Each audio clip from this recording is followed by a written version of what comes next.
Welcome to SaaS-Story in the Making, the podcast that features the people who made the software world what it is today and the leaders who are shaping the future of technology. Here's your host, Matt Wolach. Okay, I have some questions for you. I want to know if you want to understand how to launch and scale in a crowded space. How do you do that within a crowded vertical? Or maybe you're looking for ways to become the most popular system on Product Hunt and G2 and the like. Or what if you're wondering about the best ways to quickly scale your customer base? We're going to touch on all of those and more today. This is SaaS-Story in the Making. I am your host, Matt Wolach, and I am delighted to be joined by my special guest, Jeroen Corthout. Jeroen, how you doing? I'm doing fine. How are you? Good. Thank you so much for joining me today. Yeah, thank you for inviting me. Absolutely. Let me tell you all about Jeroen. This guy really knows his stuff, and we're going to talk a lot about it. But he's the co-founder and CEO of Salesflare. Salesflare is an intelligent CRM built for SMBs selling B2B. It's really mostly popular with agencies and SaaS companies. This is the most popular CRM on Product Hunt right now, and it's top rated on the review platforms like G2 and all those. It's really rated for its ease of use and its automation features. So it's a really slick system. And I am excited to have Jeroen here to tell us all about how he's built it up. So thanks once again for coming on the show. Yeah, happy to be here again. Awesome. So Jeroen, tell me, what have you been up to lately and what's coming up with you? I need to think for a bit then. A lot of things. One of the things I'm working on right now is Samsung is launching this new SaaS marketplace for SMBs. And we're going to be on that. And it's quite some work. It's been a bit of integration work. And now we're setting up the pages and all that. So that's part of my time goes there. Then there's some new initiatives. First has been like starting off 2021, figuring out our strategy for the year. And now we're actually starting to sort of implement that also. So starting that implementation takes some extra work. And helping the team to get some of these things started. It's probably the main things I'm currently working on. Okay, that's awesome. So when you say a Salesflare is an automated CRM tool, what exactly does that mean?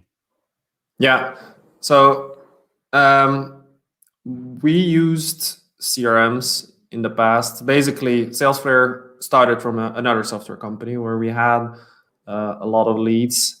We went to a big conference. We got a ton of leads interested in buying our software. The issue was that we still had to close those leads to earn some money. Yeah. And I personally have been working a lot with Salesforce in the past. I worked at a marketing consultancy where we didn't only use Salesforce internally, we also use it for clients and projects. And I knew that wasn't really a tool to organize this kind of stuff.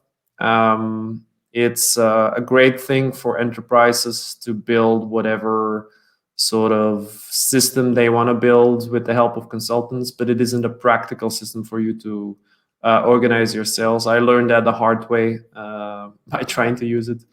And then actually in that software company we were working on, tried lots of other systems, and we definitely found some better ones than Salesforce. Much more directed towards following up sales, which was the thing we were looking for. The only issue was that they always failed at the purpose for us. They were built for that purpose, but at the same time, there was this expectation that these systems impose on us that for us to achieve that purpose, we had to be these people that were really, really great at filling out every single detail of what we did or every single piece of data that we found into the CRM. And if we didn't do that, which always happened, the whole system started falling apart. And yeah, we got a bit frustrated, and we started thinking about it. And at some point we figured like the things we're doing here don't really make sense. Actually, the data that we are putting in that system, the CRM, actually already exists in other places. And us copy pasting is not really a proper use of our time. We're always trying to remember stuff. A system could do that for us. It could essentially automate the whole data input to start with, which is really the basics of making a CRM work, if you ask me, is making the data input as easy as possible. Because if that's not easy, then there's this huge barrier for it to achieve its purpose. And then from there, using that data to achieve the purpose, to actually help salespeople to follow up their sales, their customers, close more deals, have happier customers by properly organizing themselves in an easier way. So much easier input, much more output. And then anything you want that a CRM sort of achieves, it will achieve. But if the sales team doesn't use it, it won't. Inevitably, it won't. So the thing Salesflare automates, to answer your question, is it pulls a lot of information from emails first. So in emails, you can see obviously the emails and their content, but there's also who you're in touch with their names and email addresses. There's email signatures with information in there. There's the frequency of emails and like which sort of gives an indication of connection strengths. You can integrate email tracking with little pixels in the emails and replacing the links. You can link that up with website tracking. So that also already gives you an idea of not just what emails are going on and what's in them and the data about customers in there, but also how your customers interact with them. Beautiful. Similarly, in meetings, there's a whole ton of information. As you can imagine, there's the participants, when they happen, there's the descriptions, there's whether they happen on Zoom or whatever. Then similarly in call histories on phones, at least on Android, Google allows you to pull in call histories. There's information in company databases that you would otherwise find yourself sort of manually integrating, which we automatically offer to our customers. There's information from publicly available sources on people that we also automatically integrate. There's updates from social media. At this moment, usually Twitter mostly, because others have sort of closed off their API. So, but all this information automatically comes to you. Automatically, it tells you, for instance, like you're in touch with this company. These are the people you are in touch with. Do you want to add them or not? And then it fills the history and all that. Yeah, that's the automated part of Salesflare. And then we build on that to automate even more. Like we allow you to send automated emails when this and this is true, for instance, and then it emails until people reply and this kind of stuff. That's fantastic. I mean, one thing I've seen in my career is salespeople are typically pretty bad at adopting and using the CRM. It sounds like what you're accomplishing is trying to make it so that the data does get into the system so that you can use it and you can make it happen. Is that right? Yeah, that's right. And if you see, I was just checking the updated figures, but about 90% of our revenue comes from customers actively using the software. So there's a really high engagement rate with the software, which is usually not the case with CRMs. I once heard from someone who heard from a Salesforce executive that it's about 20% of their licenses that are actually used. So there's this a huge difference there. That is quite a big difference. And I'm sure that entering the CRM space with a ton of big players must have been daunting. What told you and your partners that you guys could do this, that you could come in and enter the space and succeed? Yeah, it was our belief mainly in the difference we would make. We were like, okay, these CRM systems, it's this big thing, but it doesn't really work, and we thought we could make it work. That is mainly why we thought we could do it. Initially, we thought about making a sales platform, a specialized thing for salespeople that would, for bigger companies, then hook up with their Salesforce or so. Like you would have a Zendesk for support people, for instance. You would have the same thing for salespeople. We thought it doesn't make a lot of sense that they're using this thing that they don't want to use. We tried to sell it to larger companies. They came back to us saying like, no, we want to fix Salesforce. We don't want another system. And the synchronization thing that we were talking about, they were like, kind of wary about. So we started focusing on small companies. We were in a startup incubator. Lots of companies were super interested.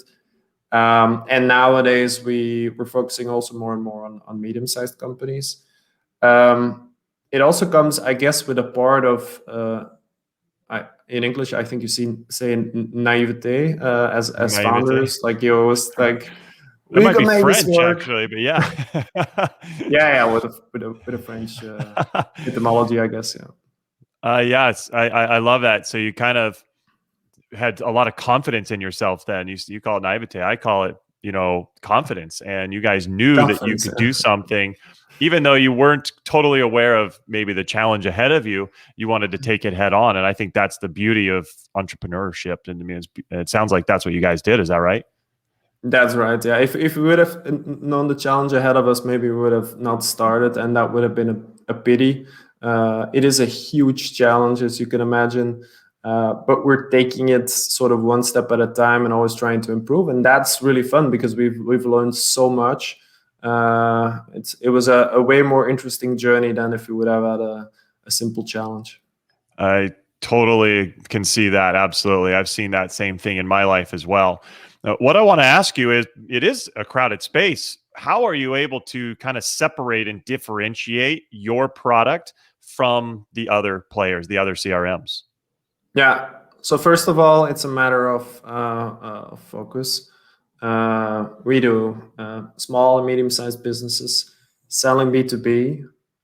We don't do anyone who does B2C. Well, this is not a crazy sort of focus, but then within that space, we mostly sell to agencies, which is marketing agencies, software development agencies, consultancies, this type of businesses. And we sell to, I would say, tech companies / tech startups. It started with tech startups, but more and more it's also larger versions of those, let's say. For instance, a big telco company uses us now also for their Latin American branch. And then within that, we create a sales CRM. We are not in the sort of game where we want to build everything for everyone, like some other players you probably have in mind. We try to make really good software for a specific purpose, and the most important purpose of a CRM system is still, at least for the companies we focus on, is following up leads properly, is having a real system and a sales pipeline and reminders and follow-up and knowing everything about them, tracking them, automating stuff. So that's what we focus on. And then we focus on making it more automated than others, like I explained. And that we offer because we still need to make a difference there. Competition is quite harsh. So we try to make it as easy to use as possible. On G2, we're rated the 650 CRMs, the #1 most implementable, I think currently the 4th easiest to use, the 2nd with the best support, and the 3rd giving the best results of the implementation. Wow. And that's only based on a constant focus. Obviously, it's wanting to improve on, like, do people get this? Can we improve our onboarding? What else can we do? And that's the consistent focus of a big part of our team to make that happen. Yeah, I love you say focus. And one of the things you said in there, I really, took attention to was, we're not trying to be all things to all people. You have found your niche, you found your market and that perfect person for you. And so I think it's fantastic that you identified that and you really speak to that person. You probably develop your product to them, you develop your messaging to them. I work with my clients a lot on this, is don't try to be all things to all people. It seems like you have been able to accomplish that by really going after your perfect fit customer. Is that right? We probably can still do better, and sometimes we try to improve that as well.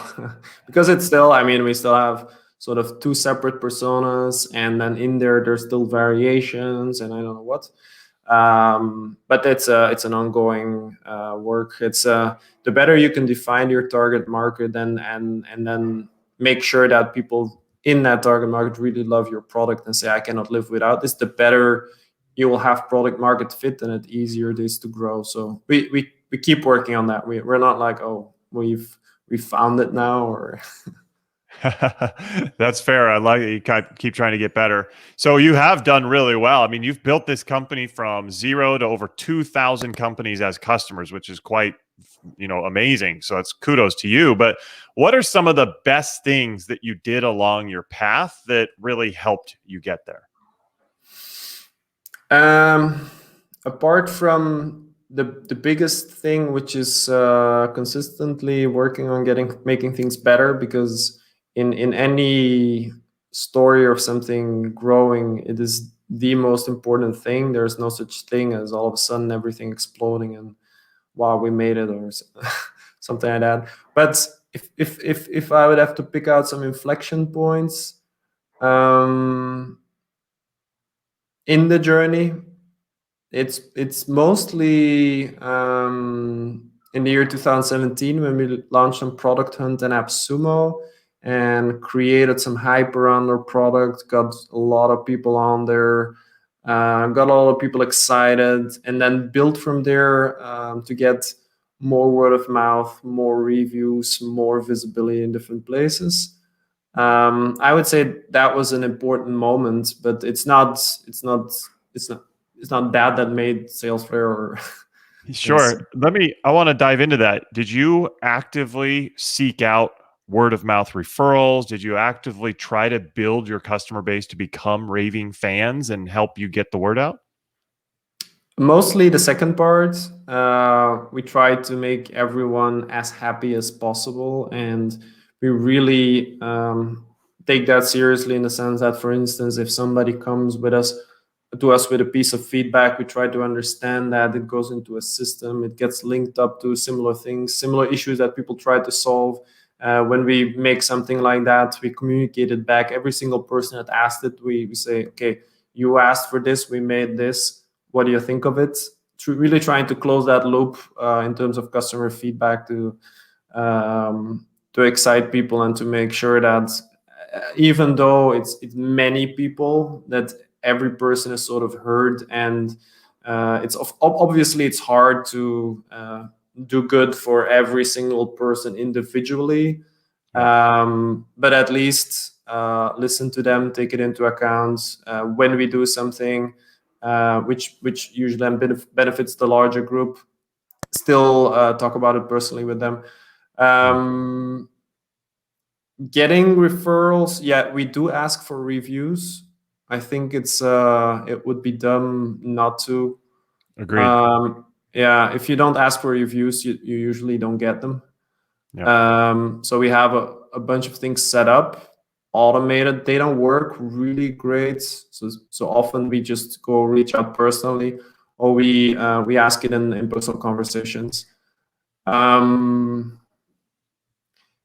Referrals, we should probably ask for it more. From a sales perspective, I think it would make sense to ask that more, because I think we don't often do that. So. Sure. Now, do you guys practice what you preach? You talk about, your sales team, making sure that or sales teams should be automating. Is your sales team living what you guys are preaching? And is that how you're able to, work with these prospects and get them convinced that Salesflare is the solution for them?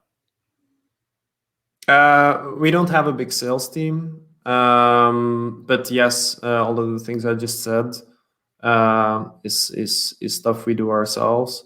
For us, actually, many of our customers, their sales looks slightly different from ours. Ours is very much support driven, because we get people on the software, and it's just making sure that they are using it in the right way, that they're set up correctly, that it fits in their context, that they know how to onboard their team, all this kind of stuff, and then maybe some discussion on price at some point. But I mean, that's just a minor part of what we do.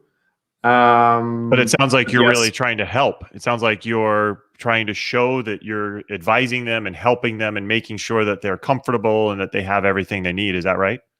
Yeah, I think that's what sales should mostly be about, especially these days when people find out most themselves. They can research stuff on the internet. They can check out most things.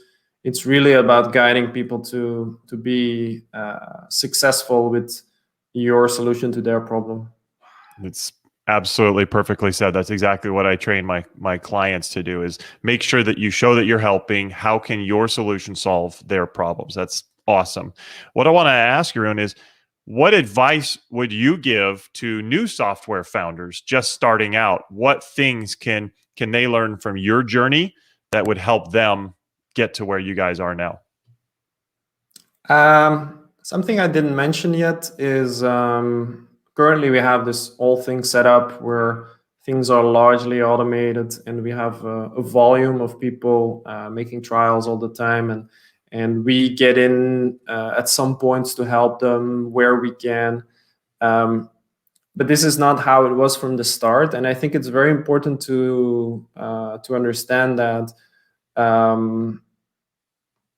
What I would advise in an early stage is rather to be as close to the customer as you possibly can. So when somebody is interested in using your software, don't just say, here's a link, you can go through it and sign up and see what you think.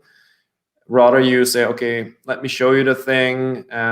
You want us to set it up together, give them some advice, ask them about their context, see how you can make it better for them. Be there while they make their first steps in the software, so you can see all the stuff that's going wrong, and then support them personally and really build that out, and always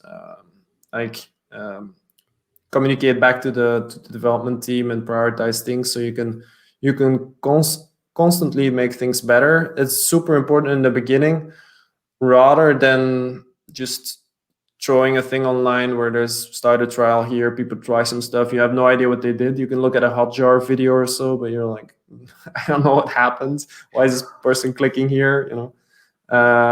It's much better to take it a bit slower, to really to take people more by the hand, really help them, and it will also make much more sense in the sense that you won't have the enormous volume of leads coming in. So in the initial stages, it also makes much more sense to maximize your conversion rate. And our conversion rate, I remember when we went from this extremely self-guided process to putting a trial online and say, okay, you can sign up now. It probably was divided by 3 all of a sudden. Like it fell massively. So Wow. Early stages, I would say, keep them by the hand, put in a lot of effort, and it will pay off in the long run. Yeah, I love that. I mean, talking with your customers is so critical to be able to understand what their needs are, what their challenges are, and be able to funnel that information back to product, be able to make sure that you can then message and you can, sell and pitch to them appropriately. I love that you guys are doing it. This has been amazing. I've gotten a lot of information and you've dropped a lot of knowledge to help us out. I really appreciate that, Jeroen. I want to make sure that everybody understands how they can learn more. So how shall our audience learn more about you and Salesflare? If you want to learn more about Salesflare, you can head to salesflare.com, and Flare is with Flare. You can read about the software, but you can also very quickly see it. We have an experiment running now where if you just click try it for free, you immediately see the software and you only have to make an account afterwards.